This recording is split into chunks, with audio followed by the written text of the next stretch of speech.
Hey folks, this is Mike Tango Whiskey coming at you with another prepping philosophy video. Today I want to talk a little bit about the prepper mindset. If you've watched my videos, you have probably heard me define prepping as having the resources or access to resources that gives you options in an emergency. Okay? And those options really what they do is they serve to insulate you from chaos, from systems of control, from the mob, right? And I like the way that Bear Independent puts it. He says, and they perpetuate normalcy for you and your loved ones, right? For your circle, whoever's in that circle. And today I want to talk a little bit about those resources, having a mindset of resource collection and resource access, okay? If you're new to the channel, welcome. This is the prepping channel for the 68%, those of us that live in the meaty part of that bell curve, a bunch of normies living in the suburbs and working in the city, driving sedans and such. If you're one of my subscribers, welcome back. You guys know I love you like a favorite barista who knows your name and your drink, and they get your drink perfect every single time. But if you saw them like somewhere else out of context, it would be weird and awkward, and you probably would avoid them. I love you like that. So anyway, okay. So what is prepping? Prepping is having the resources, having access to the resources, so it gives you options, okay? So having the resources yourself, this is kind of classical prepping, right? Gathering stuff and things. But I'm going to add one to that I don't hear a lot of people talking about, and that is having access to resources. Okay, we're going to talk about that. And then lastly, those resources or access to those resources, what it does is it gives you options to insulate you or to perpetuate normalcy for your circle, okay? So, thinking about resources, where do we get them? I want to cover basically 3 different areas, okay? I want to talk about preps. So this is kind of having the resources yourself. Peeps and places. Preps, peeps, and places. It's 3 and it's 3 P's, so it's perfect, okay? So what do I mean by preps? This first one is having the resources yourself. This is prepping 101. This is buying stuff, having stuff, hoarding stuff, right? So what are some of the classics? The kind of the place that most people start might be food, water, maybe pews, right? Let's put pews on here. Now, what does this do for you? What does it do for you to have the preps yourself, to have the resources yourself? Well, it helps you, it helps insulate you, right? When if the store shelves go bare, but you have enough food on hand, or you can grow your own food, or you can your own food. You grow it and then you can it, right? Or you have canned food, or you have a food dehydrator and you have dehydrated meals, or you have buckets of rice, or whatever that may look like. That's a benefit, right? Buying food, you're always going to eat food. Buying food is, it's inflation proof, because you can always eat it. It's probably always going to go up in price, and having it keeps you from having to fight with other people for it, right? Things like water. I hear all the time in my comments are like, well, what about when all the city plumbing goes bad and you're going to thirst to death? And yeah, maybe, right? Do you have water on hand? Do you have enough water on hand? Gribbly in his hurricane video talked about how after about a week, all of life, all day, every day became about water. Water is very, very important. Do you have it stored? Can you collect it? Can you access it from an aquifer or a water tank or a commercial build? Like, you start thinking about all the tools and that you might need, and the containers you might need to store it, to carry it. Do you have means to purify, to filter? Water. That's a huge one. I'm thirsty as heck right now. I'm drinking a bunch of water. Things like pews, firearms, and ammunition, right? This is kind of the classic one where most people get into prepping. Nothing wrong with that. I love me some firearms and pews and some ammunition. But what does that do for you? Well, it helps you because in a dangerous situation, instead of calling the cops and waiting for however many minutes it might take them to get there and shoot you because you're armed, maybe, right? Maybe you have the means to defend yourself and your loved ones on the spot in that moment, right? To defend what you have stored up. You know, things have gotten really bad. We're talking like SHTF way down the road, but having firearms and ammunition is the fundamental thing, right? I've heard that all of the preparations hinge on that, because if you can't stay alive, then you can't use your preps, right? So this is kind of the first, I don't know if it's the first level, but this is the first thing. Having the resources yourself. So when we're talking about resources, that's the first thought is, well, I need to get those things. I need to have those things. I need to store them and hoard them and, you know, whatever. Now, there are limitations to this first one. There are some limitations here. Most of us are on a budget. Most of us have a budget. Most of us are not rich with a castle, right? There's only so much you can buy. There's only so much you can store depending on where you live. You know, can you have enough meat to feed 10 people for a year? Well, that would require a lot of space, right? Do you have enough firearms to equip a whole team of people? Maybe not. Maybe you don't have you live in an apartment. You can't have a gun safe or whatever the case may be. There's only so much you can purchase. There's only so much you can store. There's only so much you can maintain, because this stuff begins to go bad, right? Where you have so much stuff that you don't maintain it and it all spoils, or it all gets rusted, or it all, you know, whatever the case may be. So there are limitations here. But this is kind of the first step of resources. I need to gather those resources for myself and my family. Yes, do that thing. Now, what I want you to think about next, though, is maybe you can't or don't have to have all of the resources yourself. So then we start to think about, okay, who do we know that has those resources that we can trust, that we can talk to, that we can maybe have a conversation with ahead of time to get access to those resources? Maybe that is family. Maybe it's friends. Okay? Maybe it's coworkers. That's one, people usually don't talk about that one, but okay? So maybe you have family. Maybe up here, like I would put land as a big one for preppers, right? That's all the prepper dream. We want a castle on some land, right? Maybe you can't afford land, but maybe you have a family member who has a few acres that you can camp out on, that you can bring an RV to, right? Maybe you have firearms and ammunition and they have land and they have no firearms. So maybe you can have a conversation with them. Hey, look, in an emergency, and let's define what those emergencies are. Can I bring my family to your property? We can camp out there, and in return, I will provide security. Me and my family, my boys will provide, and my girls will provide security for the perimeter in an emergency. Maybe that's a deal, right? Think creatively about, you don't have to have all the stuff. You just sometimes have to have access to the stuff. Maybe someone has a huge house where they have some extra room. Maybe somebody you know is well-to-do and they have a separate house somewhere else. Maybe they have a lake house. Maybe they have a cabin, some other property that they have access to. They just inherited a house somewhere else that they're never going to step foot in. Talk to them ahead of time. Maybe you can have access to those resources in an emergency, and trade. You want to trade skills or other resources that they don't have, right? You want to come together and do those things, right?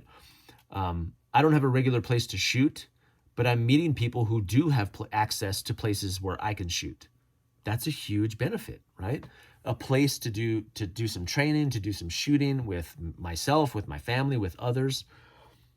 That's relying. This one really is about making friends. And preppers, we're not very good at that. I don't have many friends. I know you don't have many friends. But getting good at making friends and figuring out who these people are. It may not be family. It may not be friends. It may be coworkers, right? It may be a combination of all three. My point is, I think we need to start getting creative about, you can't have all the stuff. You can't do all the stuff. You can't buy and carry and store all of the stuff. You can't. You'll get to that point. As a new prepper, you will reach that point. You'll be like, I need some friends, right? Maybe your friends have some skills or like I said, some land or a vehicle that you can borrow or a trailer that you can use. Who knows? Start thinking about, you don't have to have all of it. Start thinking about who has what and how do you get access to those things if and when you need them. What can you barter? What can you trade, right? So that's a big one. This is a big one. And I'll probably do a whole video just on that thing. Now, the third one I want you to think about is places, okay? So this is outside of this. It's not your friend's property. This is places. So as we start to think about where can we get resources or get access to resources, these two really are about accessing resources. So what are we talking about? How about, secondhand. Yeah, let's talk about that. I don't have money to buy Spiritus systems all the time. I'll tell you, I did find a Mayflower chest rig, a $250 Mayflower chest rig at Goodwill for 20 bucks. But it was multicam, which is not really my jam, so I sold it. I had a matching 511 backpack, so I sold it as a Minuteman kit. Made a hefty profit off of it. Secondhand, garage sales, yard sales, estate sales, thrift stores. If you are worried about resources and you are not a regular attendee of yard sales, garage sales, Facebook Marketplace, and secondhand stores, you are missing out. You guys know I'm super cheap. Here's something on the table. I'm looking for stuff on the table. This was a Streamlight, the Sidewinder. It's like a $150 flashlight. Everybody's like, oh, those are the best. $5 at a yard sale. $5.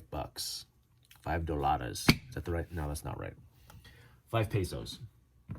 That axe on the wall. There's lots of stuff you find you don't always find like great tactical gear. Sometimes you find like the old stuff, like the Chuck Norris vests, which are, those are coming back. But a lot of times what I find, especially with winter coming up, boots and jackets all day long, sweaters all day long, gloves.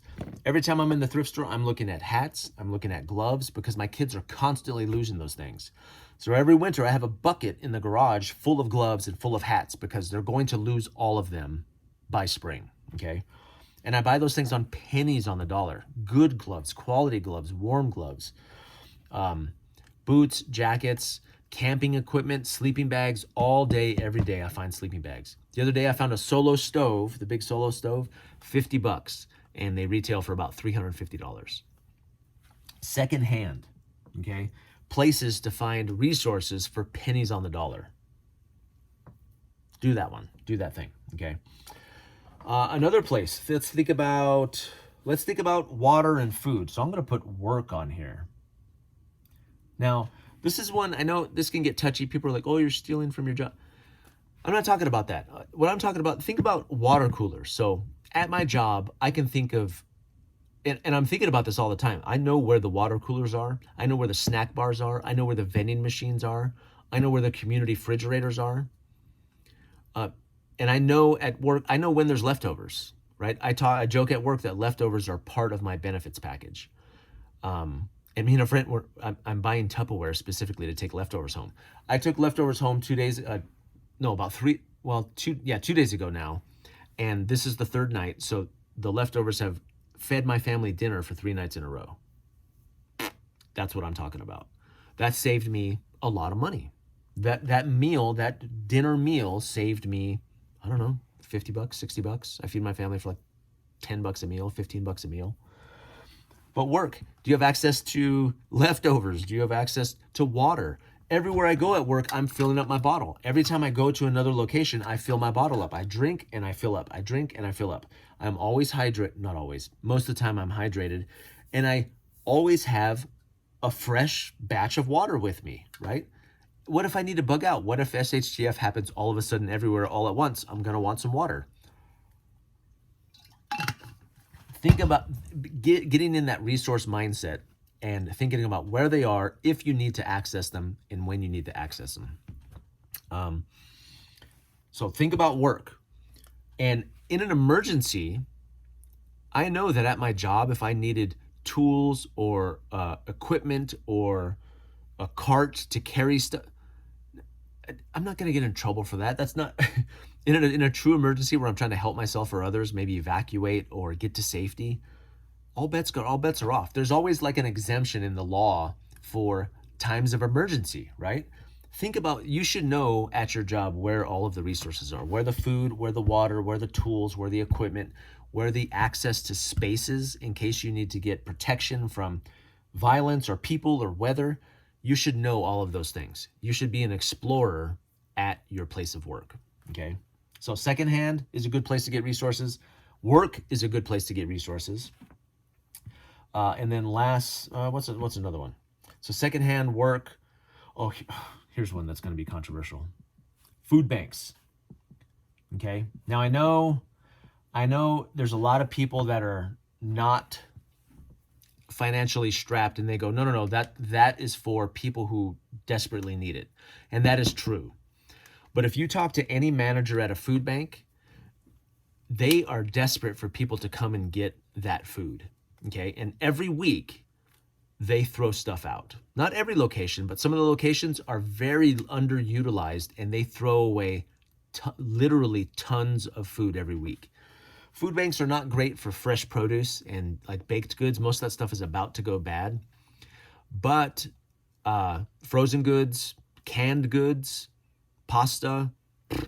I remember during COVID, they were doing regular food distributions. I would go to every one of these things, and we stocked up so much canned food that we had trouble going through it over the past few years. But you can supplement your inventory with stuff from food banks. Okay. And I've never felt guilty about that. There's a couple times that I've gone and there's been a long line and I was like, there's a lot of people that need it today. And I don't get it. There's other days where there's nobody there and I'm the only person that shows up, and they load my basket up. They're like, please, do you need this? Do you need this? Take some of this, take some of this, take some of this. And they give you so much food that it can build up your pantry very, very quickly. Other places I think about, like, I was about to say lost and founds. Sometimes I worked at a casino where they gathered up all of the lost and found, and then once every 6 months or so, they would turn around and sell it to the employees for pennies on the dollar. I would get electronics, I would get battery banks, I would get power cords, I would get backpacks, I would get clothing. It was the best day of my life. Every time that I went to one of those things, it was really, really great. But you have to start thinking about, where can I get access to free resources, right? I think before I mentioned conferences. So you go to tables at conferences and I'm like, oh, I've got 8 children. Can I get 8 toothbrushes? And they're like, yeah. For my med kits, I get like toothpaste and little Band-Aids and chapstick and floss and toothbrushes. And I walk out of conferences loaded up every time.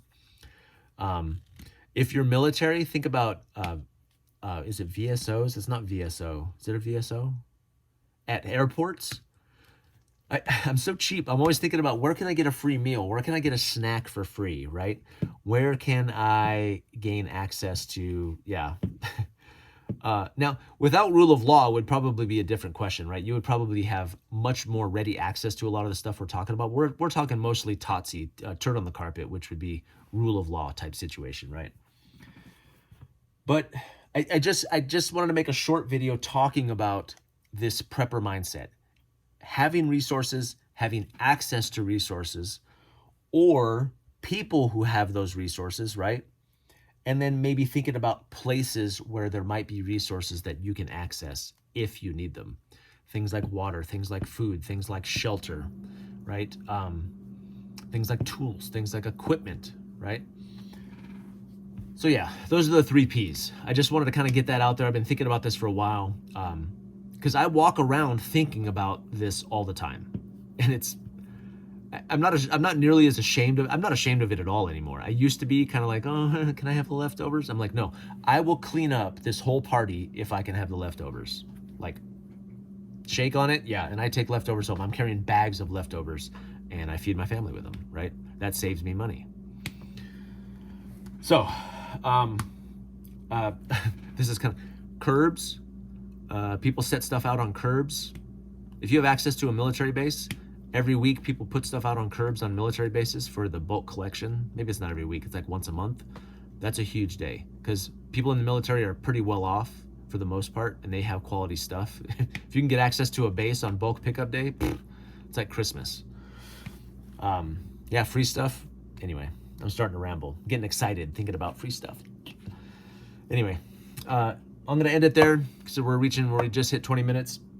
I appreciate you all, and I hope you found this video informative. I'm just hoping to spark some conversation and get you to be thinking creatively about what resources you have, but how, more importantly, how you can get access to resources through other people, through networks, through your group. And then lastly, what are the places that give away resources, right? Or that you can access resources legally and free of charge, right? Just to get you kind of thinking along those lines. So anyway, it's 1 o'clock. This is Mike Tango Whiskey, and I'm all clear.